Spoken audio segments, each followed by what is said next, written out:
The sun was just beginning to set over the quiet suburban neighborhood, casting long shadows across the streets. A young black girl, barely 16, walked home from the local library, her backpack slung over one shoulder. She loved reading, it was her escape from the world. But tonight, her peaceful walk was about to take a terrifying turn. Two police cruisers suddenly screeched to a halt near her, their red and blue lights flashing aggressively. Officers stepped out, their expressions hard, their hands resting on their holsters. The girl froze, her heart pounding. She hadn't done anything wrong. "Put your hands where we can see them," one officer barked. Confused and scared, she slowly raised her hands.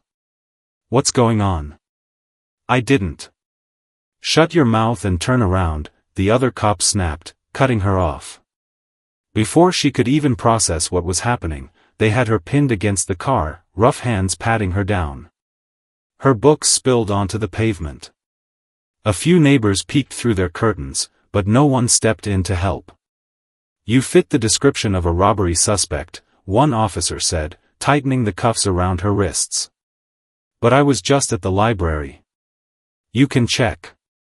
Save it for the station." They shoved her into the back of the cruiser, ignoring her protests. She was just a kid, no record, no trouble, just trying to get home. But these cops didn't care. They had already made up their minds. Little did they know, this was the worst mistake of their lives. At the station, things only got worse. They refused to let her call her parents. They mocked her when she cried. One officer even smirked as he took her mugshot. "Should have thought twice before messing around," he said. But the girl stayed silent, her fear slowly turning into something else, anger. These men had power, but they had no idea who they were dealing with. Meanwhile, her father, a man who rarely raised his voice but commanded respect wherever he went, was waiting for her at home. When she didn't show up, he called her phone. No answer. Then her friends. Nothing. His gut told him something was wrong. He grabbed his keys and headed out, his mind racing. He knew the streets weren't always fair to people who looked like him or his daughter. But he also knew something these cops didn't: he wasn't just any father.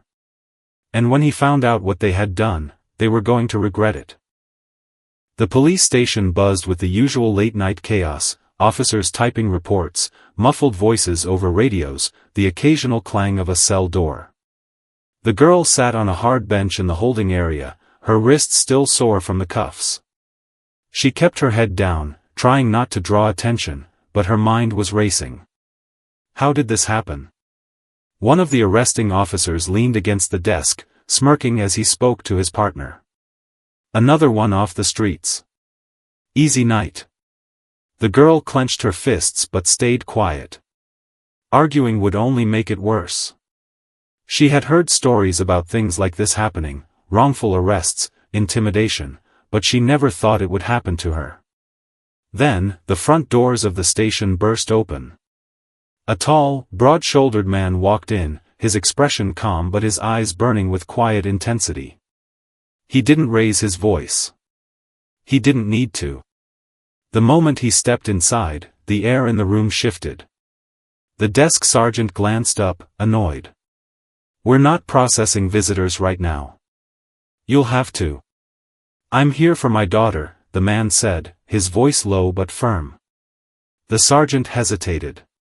Something about the man's presence made him pause. "Name?" Before the man could answer, one of the arresting officers turned around and froze. His face went pale. "Oh, you've got to be kidding me." The man locked eyes with him. "Where is she?" The officer swallowed hard. His partner, still oblivious, scoffed. "Who's this guy? Another troublemaker?" The first officer grabbed his arm and whispered something urgently. The smirk vanished from the second officer's face. The girl, hearing her father's voice, looked up. "Dad." The man's gaze softened for just a second when he saw her, then hardened again as he turned back to the cops. You arrested my daughter for what? The officers exchanged nervous glances. The desk sergeant, now sensing the tension, flipped through the arrest report. Suspected robbery. But the description was vague. The man stepped closer. Let me see it. Reluctantly, the sergeant slid the paper across the desk. The man scanned it, then looked up, his voice dangerously calm. This says the suspect was a 6-foot-tall male with a tattoo on his neck. My daughter is 5'4" and 16 years old. Silence. The arresting officers shifted on their feet. One cleared his throat. There must have been a miscommunication. The man didn't blink. Uncuff her. Now. For a second, it looked like they might argue. Then the older cop, the one who had recognized him, quickly motioned to the others. Do it. Now. The younger officers scrambled to free the girl, their earlier arrogance gone. As soon as the cuffs were off, she ran to her father, who wrapped a protective arm around her. The man didn't raise his voice. He didn't threaten. He just looked at each officer, one by one, and said, "This isn't over." Then he turned and walked out with his daughter, leaving the station in stunned silence. Outside, the girl finally let out a shaky breath. "Dad, I didn't do anything wrong. They just—" "I know," he said, squeezing her shoulder. "We're going to handle this." She looked up at him. "How?" A small, cold smile touched his lips. "They're about to find out exactly who they messed with." Back inside the station, the officers were in a panic. "You idiots," the older cop hissed. "Do you have any idea who that was?" The younger one stared, clueless. "That man isn't just some random dad. He's—" Before he could finish, the phone at the desk rang. The sergeant picked it up, and his face drained of color. The officers watched as he slowly hung up, his hands trembling. "Pack your things," he said quietly. "Internal Affairs is on their way. And so is the press." The ride home was silent. The girl stared out the car window, watching the streetlights blur past. Her father kept one hand on the wheel, the other resting on the gearshift, his jaw set tight. She had seen him angry before, but never like this. This was something deeper. Cold. Dangerous. "You okay?" he finally asked, his voice softer now. She nodded, though her wrists still ached. "Yeah. Just tired." He glanced at her, then back at the road. "They won't get away with this." She believed him. She just didn't know how yet. Back at the station, chaos had erupted. Internal Affairs had arrived within minutes, pulling files, securing security footage, separating officers for questioning. The two cops who had arrested the girl sat in separate rooms, sweating under the harsh fluorescent lights. The older one, a veteran with nearly 20 years on the force, rubbed his face. "I told them to double-check the description," he muttered to the IA investigator. The investigator, a no-nonsense woman with a sharp gaze, flipped through her notes. "Yet you still put cuffs on a minor who clearly didn't match the suspect." He had no answer. Down the hall, the younger cop, the one who had smirked during the arrest, was panicking. "This is bull. We acted on reasonable suspicion." The investigator across from him didn't blink. Reasonable suspicion doesn't apply when the suspect description is a foot taller and a different gender. He leaned forward. "Who exactly called this in?" The cop hesitated. "Dispatch said." "We've already checked dispatch records. There was no robbery call matching your story." Silence. The cop's throat went dry. Meanwhile, across town, the girl's father pulled into the driveway of a modest but well-kept home. The porch light was on, her mother standing in the doorway, arms crossed. The moment the car stopped, she rushed out. "Baby!" She pulled her daughter into a tight hug, then immediately noticed the red marks on her wrists. Her eyes flashed with fury. They handcuffed her? The father gave a slow nod. It's handled. Handled? Her voice shook. They can't just. They won't. He kissed her forehead, then looked at his daughter. Go inside. Get some rest. This is over. But as the girl walked into the house, she heard her father's phone buzz. He glanced at the screen, then typed a quick reply. It wasn't over. It was just beginning. The next morning, the local news broke the story. Police department under fire after wrongful arrest of teenager. The footage showed the girl's blurred face for privacy, but the audio was crystal clear, her frightened voice asking why she was being detained, the officers barking orders. Then, the kicker. Sources confirm the arresting officers may have fabricated the robbery claim. Meanwhile, the girl's father, a former federal prosecutor with ties to the mayor's office, has demanded a full investigation. The screen cut to a press conference. The father stood at the podium, calm but commanding. This wasn't just a mistake. This was a targeted abuse of power. And I promise you, everyone involved will be held accountable. The camera panned to the crowd, where a group of community leaders stood in silent support. Among them? The police chief, stone-faced. At the same time, the two officers were called into the chief's office. The younger one was defiant. Chief, you know how it is, sometimes we have to. Enough. The chief's voice was like steel. You lied on the report. You harassed a kid. And worst of all? He leaned forward. You picked the one family in this city with the connections to bury you. The older cop finally spoke. What happens now? The chief sighed. Turn in your badges.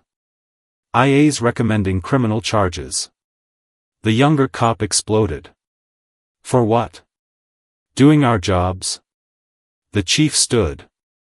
Your job ended the second you decided to play judge, jury, and executioner with an innocent girl. He walked to the door, then paused. Oh, and one more thing, her father. He's not just a lawyer. He looked back, dead-eyed. He's the one who wrote the police reform bill the mayor signed last year. The one you swore to follow. The blood drained from the officers' faces. By noon, the story had gone viral. News vans crowded outside the police station, reporters shouting questions at anyone in uniform. Social media exploded with outrage, hashtags, cell phone footage of past incidents, calls for protests. The department's PR team scrambled, but it was too late. The dam had broken. Inside the chief's office, the tension was thick enough to choke on. The police chief glared at the union rep across his desk. You're telling me they still won't admit they falsified the report? The rep shifted in his seat. They claim they acted on good faith. A bitter laugh escaped the chief. Good faith doesn't hold up in court. Or in front of a federal judge. The rep's jaw tightened. You throwing your own men under the bus? I'm saving this department from burning to the ground, the chief snapped. He tossed a file across the desk, a list of complaints against the two officers. This isn't their first mistake. It's just the first time they got caught. Meanwhile, the girl sat at the kitchen table, scrolling through news alerts on her phone. Her mother placed a steaming mug in front of her. Stop reading that stuff. It'll only upset you. But they're lying, the girl muttered. Some comments claimed she'd resisted arrest. Others said she had a record. All fiction. Her father walked in, loosening his tie. He took one look at her face and gently pried the phone from her hands. They're scared. When people are scared, they lie. He met her eyes. But the truth always wins. She wanted to believe him. But then she remembered the officers' smirks, the way they'd laughed. Her phone buzzed. An unknown number. You should drop the charges. For your family's sake. Her blood ran cold. At the station, the younger cop paced the break room like a caged animal. His partner sat slumped at the table, staring at his suspension notice. "This is bullshit," the younger one spat. "We follow orders every day, and the first time things go sideways, they hang us out to dry." The older cop didn't look up. "We screwed up." "Yeah? Well, I'm not going down without a fight." He yanked out his phone. "Who the hell are you calling?" "Someone who owes me a favor." The girl's father was reviewing legal documents when his phone rang. The screen read Mayor. He answered on the second ring. "Tell me you're not behind this leak," the mayor said without preamble. The father's voice was ice. "You think I'd use my daughter as a pawn?" A pause. "No. But someone's playing dirty. The union's threatening work stoppages. The governor's office is getting calls." The father leaned back in his chair. "Then it's time to go public with the rest." The rest? The body cam footage. The disciplinary records. The texts those idiots sent each other after the arrest. The mayor exhaled sharply. "You'll start a riot." "No. I'll start a reckoning." That evening, the girl stood at her bedroom window, watching a crowd gather in the street below. Protesters held signs, "Justice for her name. End police brutality." Her chest tightened. This was bigger than her now. Bigger than one wrongful arrest. A knock at her door. Her father stood there, holding a flash drive. "I need you to see something before it goes public." She followed him to the study, where he plugged the drive into his laptop. The screen showed grainy body cam footage, her arrest. But this time, with audio the news hadn't played. "Think she'll cry when we book her," one officer muttered off camera. "Hope so," the other chuckled. Her stomach turned. Her father paused the video. "They never expected you to fight back." She looked at him. "Are you scared?" For the first time, a shadow crossed his face. "Terrified. But not for the reasons you think."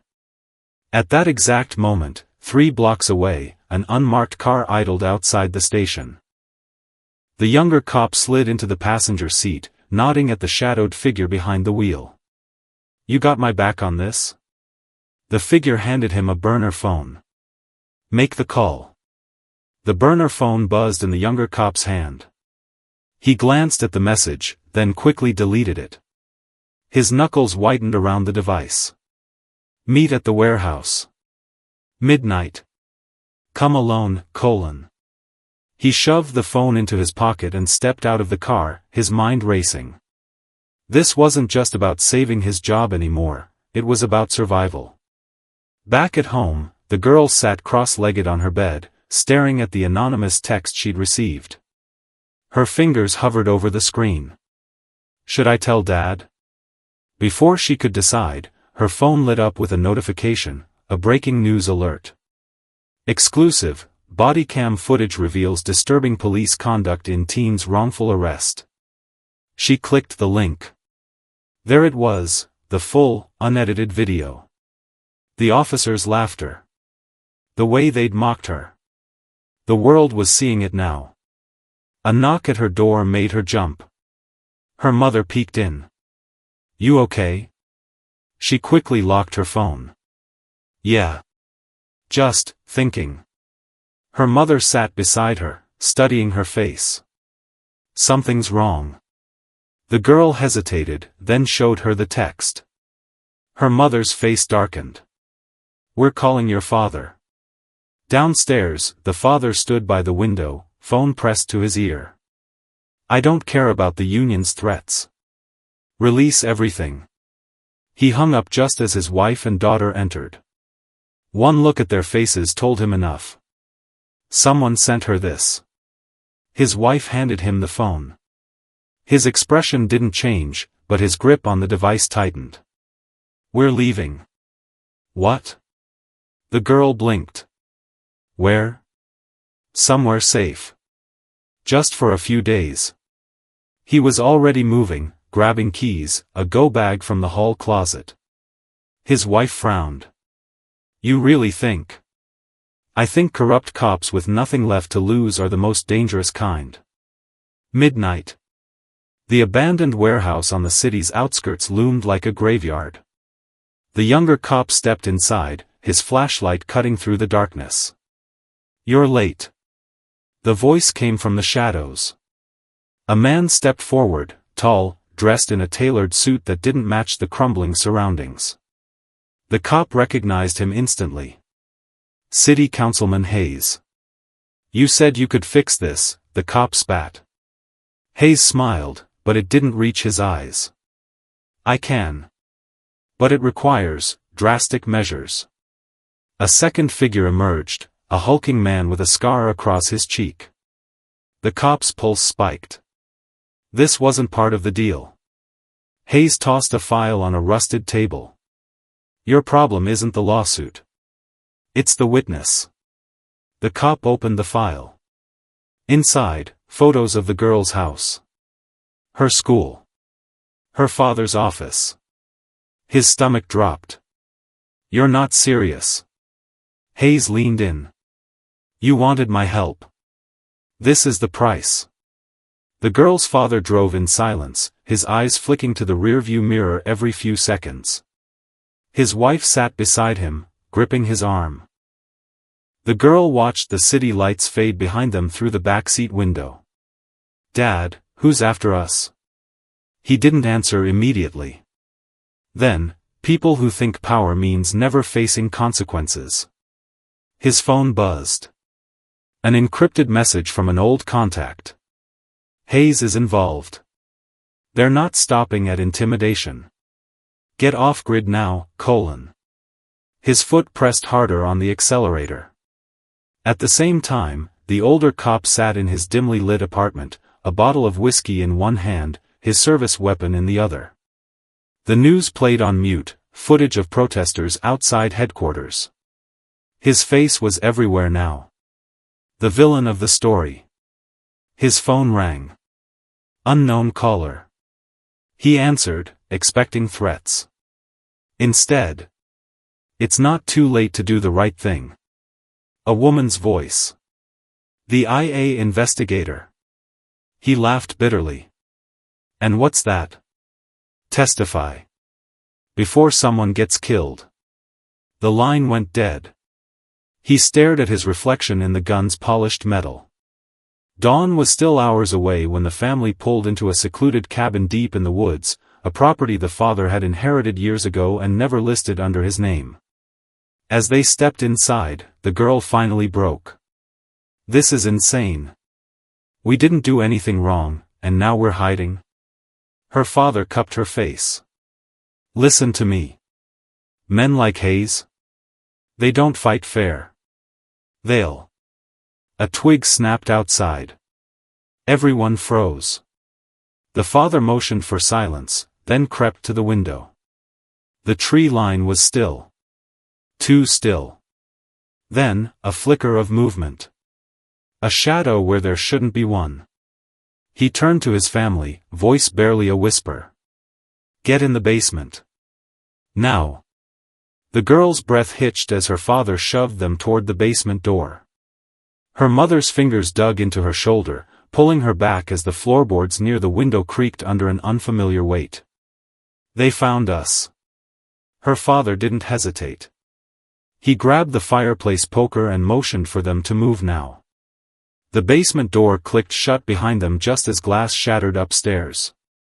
Outside, the scarred man wiped his blade on his sleeve. Hayes had promised double pay for this, no witnesses, no loose ends. He signaled to his partner, a wiry ex-con with a penchant for arson. Check the perimeter. I'll handle the house. The wiry man nodded, slipping into the trees. In the basement, the girl pressed against the concrete wall, her pulse roaring in her ears. Her father crouched beside an old gun safe, inputting the code with shaking hands. You said this place was safe, her mother whispered. It was. The safe clicked open. Inside, a pistol, a box of shells, and a satellite phone. He loaded the gun with practiced efficiency. Stay behind me. No matter what. A thud from upstairs. Heavy footsteps. The girl squeezed her eyes shut. This isn't happening. At the police station, the older cop slammed his locker shut, his suspension notice crumpled in his fist. The IA investigator's words echoed, "Before someone gets killed." His phone buzzed, a text from his former partner. "It's done. Hayes' guys are handling it. We're clear, colon." Ice flooded his veins. Handling it. He knew what that meant. He grabbed his coat and ran. Back at the cabin, the scarred man kicked open the basement door. Come out, he sing-songed, knife glinting. A gunshot cracked. The bullet grazed his shoulder. He snarled, ducking back as the girl's father fired again. Last chance, the father growled. Walk away. The scarred man laughed. You first. He lunged. The older cop's car skidded to a halt outside the cabin just as flames erupted from the windows. Too late. He leaped out, drawing his service weapon, then froze. Movement near the tree line. The wiry arsonist, grinning as he lit another Molotov. The cop didn't think. He fired. The arsonist dropped, the bottle shattering harmlessly on the dirt. Inside, the girl screamed as her father wrestled the scarred man to the ground. The knife flashed, slicing her father's arm. Blood sprayed. Her mother yanked her back as the gun skidded across the floor. Right to her feet. The girl stared at it. The scarred man grinned up at her, pinning her father. Go on, princess. Try it. Her fingers closed around the grip. The older cop burst through the smoke, coughing. Police. Drop the. He froze. The girl stood trembling, gun aimed at the scarred man's head. Do it, the scarred man taunted. Be like them. The cop saw the girl's finger tighten on the trigger. And stepped forward. Kid. Look at me. She didn't lower the gun. Your dad's bleeding out, the cop said quietly. He needs help. You need to be the one who gets it for him. A tear rolled down her cheek. The gun wavered. The scarred man laughed. Until the cop pistol whipped him unconscious. Sirens wailed in the distance as the cop knelt beside the girl's father, applying pressure to the wound. Ambulance is coming. The girl dropped the gun, sobbing. Why did you help us? The cop didn't meet her eyes. Because they wouldn't have. Dawn broke over the smoldering cabin as paramedics loaded the father into an ambulance. News vans were already arriving, cameras zooming in on the scarred man, and the disgraced cop, in cuffs. Hayes watched the live feed from his office, face ashen. He reached for his phone. Just as federal agents kicked down his door. Epilogue, 3 weeks later. The girl sat beside her father's hospital bed, flipping through a newspaper headlined. Corruption scandal rocks City Hall, Councilman Hayes, cops indicted in plot to silence whistleblower family. Her father squeezed her hand. You okay? She thought of the gun. The blood. The cop's choice. No, she said honestly. But I will be. The hospital room hummed with the steady beep of monitors. The girl's father propped himself up on his elbows, wincing as his stitches pulled. The knife wound would leave a scar, both on his arm and his memory. You should be resting, his wife fretted, adjusting his pillows. He caught her hand. We need to talk about what happens next. The girl looked up from her phone, where she'd been reading the latest news, Hayes' indictment, the police department's promised reforms, the viral hashtag no more silence. What's left to handle? She asked. They're all going to prison.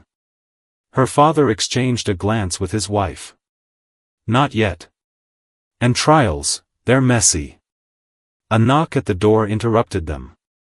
The older cop stood in the doorway, hat in hand, his badge conspicuously absent. Can we talk? The girl stiffened. The last time she'd seen him, he'd been covered in soot and blood, holding her back from becoming a killer. Her father nodded. Give us a minute.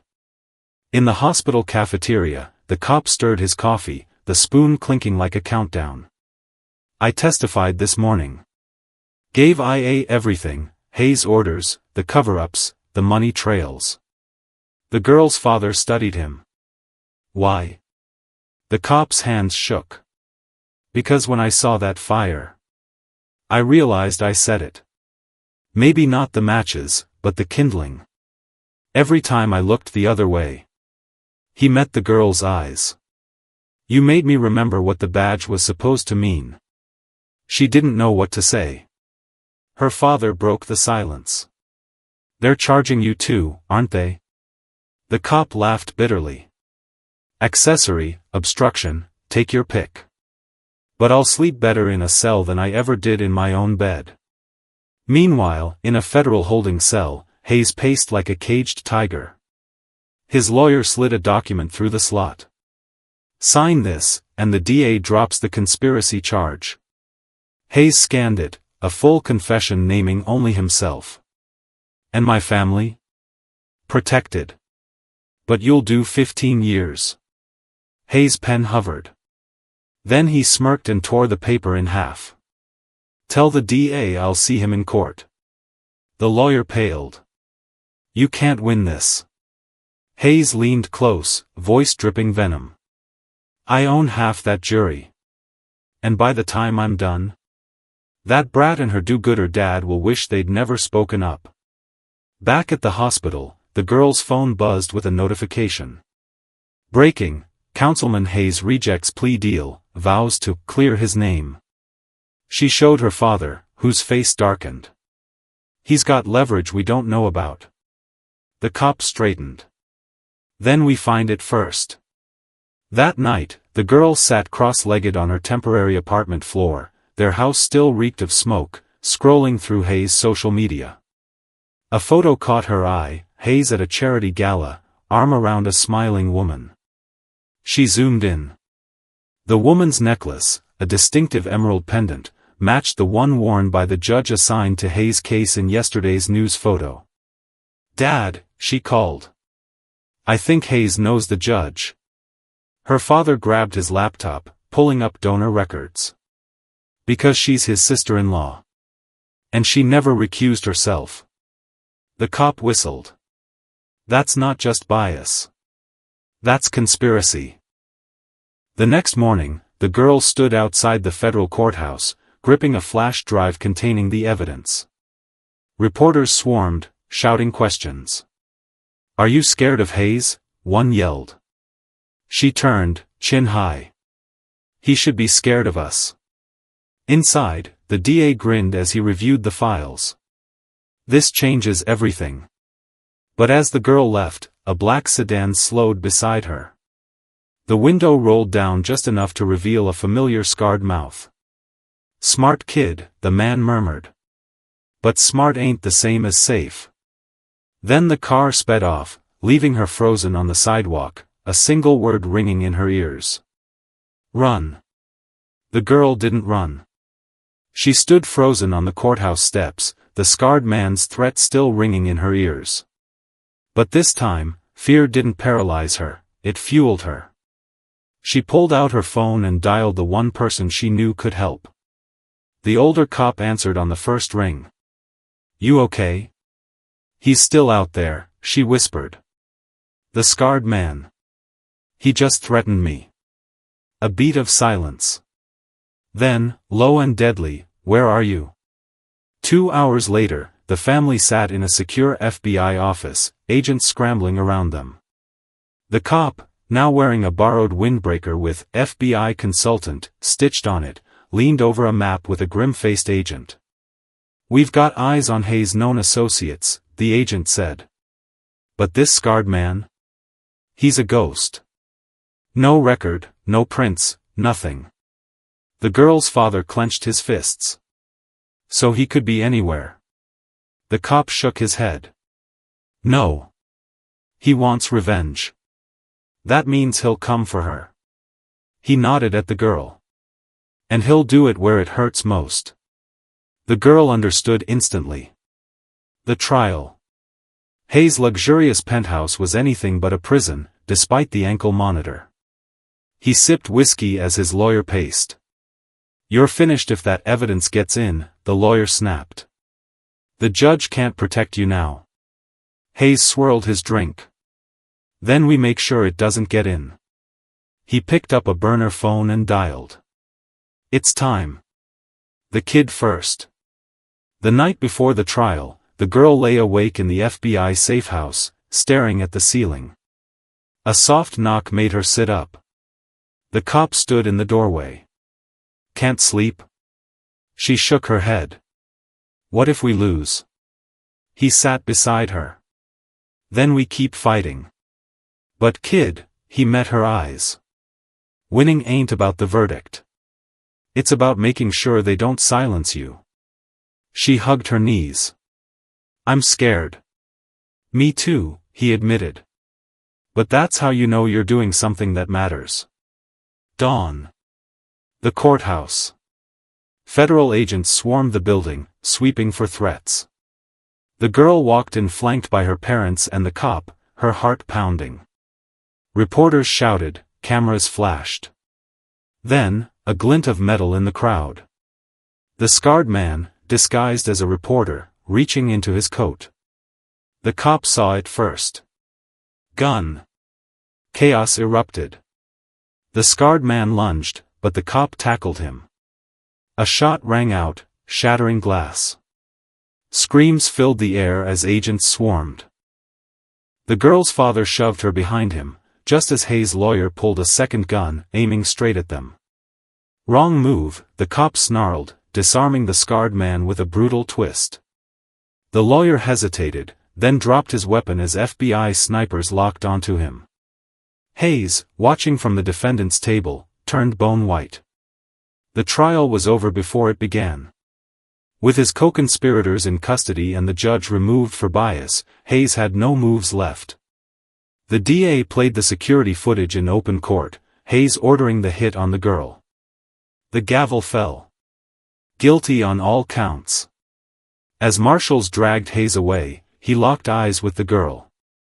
This isn't over. She smiled. Yes. It is.